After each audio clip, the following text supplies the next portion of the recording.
जीवन में जो कड़वी बातें हो जाए प्लीज उन्हें भूलने की आदत डालिए। जीवन में कड़वाहट किसकी जिंदगी में नहीं आती, जीवन में अशुभ योग किसकी जिंदगी में नहीं आते, जीवन में विपरीत वातावरण किसकी जिंदगी में नहीं बनता। जरा एक बात बताओ, अरे अपने साथ तो हुआ ही क्या, एक बार कल्पना करो। सीता कौन थी बोलो तो? लक्ष्मी का अवतार। सीता कौन थी? रघुकुल की महारानी। सीता कौन थी? जनक नंदिनी। सीता कौन थी? भगवान की पत्नी। अब जरा कल्पना करो तो, पैदा होने के लिए रामायण कहती है उन्हें मां की कोख न मिली, जमीन को फाड़ कर आना पड़ा। शादी हुई तो खुशियों का बैंड भी न बजा कि परशुराम बैंड बजाने पहुंच गए। शादी करके अपने ससुराल 4 दिन सुख से न जी कि मंथरा और कैकेयी प्रकट हो गई। पति का साथ निभाने के लिए जंगल में गई तो रावण प्रकट हो गया।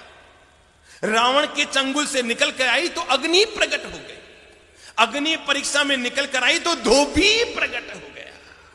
दिमाग लगाओ, दिमाग लगाओ सब लोग, हर भाई हर बहन अपनी जिंदगी को एक बार तोल लो कि अगर मुसीबतें जिसे हम जिंदगी में कहते हैं, अरे हमारी जिंदगी में मुसीबतें आई क्या है। हम में से कोई दावा नहीं कर सकता कि मैंने सीता की जिंदगी में जो मुसीबतें आई उसका 1% भी मुसीबतें जिंदगी में झेली। हम में से कोई पुरुष दावा नहीं कर सकता कि जितनी साधना में तकलीफें भगवान महावीर ने उठाई उसका 1000वां हिस्सा भी हम में से किसी ने नहीं झेला,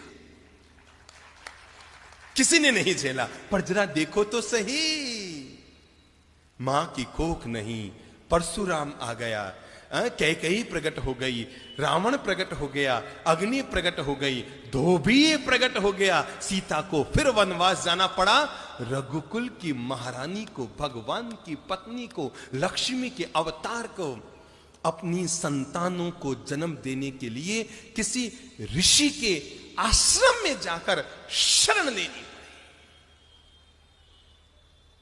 हमारी हालत उससे बोलो अच्छी? शाबाश, बहुत अच्छी। हम में से हर महिला के साथ ऐसा नहीं हुआ जैसा सीता के साथ हुआ। पर मैं आपको यह बताना चाहता हूं, इतना कुछ होने के बाद भी सीता के मन में शांति थी, चेहरे पर मुस्कान थी और अंतर मन में औरों के प्रति पवित्र भावना थी। मैंने इसलिए कहा, जीवन में बुरा वक्त तो कभी भी किसी के साथ जीवन में आ सकता है, लेकिन बुरा वक्त आने के बाद भी जब वो वक्त बीत गया, हो गया सो हो गया, जो बीत गई सो बात गई, तकदीर का शिकवा कौन करे, जो तीर कमा से निकल गया उस तीर का पीछा कौन करे। उसने आपकी जमीन दबा ली, नो प्रॉब्लम, जो मेरा है वो जाएगा नहीं और जो चला गया वो मेरा था ही नहीं। किस बात को लेकर मन में विषाद कर रहे हो और किस बात को लेकर मन में पीड़ा कर रहे हो। आपने 5 लाख किसी को दिए थे ये सोचकर कि बुढ़ापे में 5000 रुपया महीना आता रहेगा तो पति पत्नी दोनों सुख से रोटी खाते रहेंगे। मेरे भाई, नियत को बिगड़ते कोई वक्त नहीं लगता। बड़े बड़ों की नियत बिगड़ जाती है और सामने वाले ने आपके 5 लाख दबा लिए।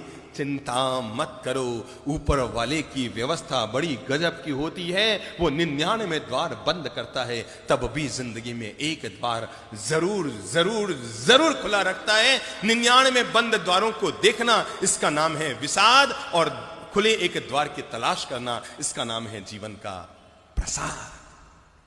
भूल जाओ, किसी ने आपके साथ गलत व्यवहार किया, कब तक उसकी गांठ मन में बांधे रखेंगे। किसी ने आपके 2 लाख डुबो दिए, अरे रुपये गए सो गए, कोई दिक्कत नहीं, आपकी नींद और चली गई, आपकी शांति और चली गई, आपकी मुस्कान और चली गई, आपकी सुख की रोटी हाथ से चली गई। रुपये गए सो गए, जाए भाड़ में। अरे सबके रुपये जाने ही हैं। आदमी जन्म लेता है ना तो लंगोट मां पहनाती, उसमें जेब नहीं होता, होता है क्या?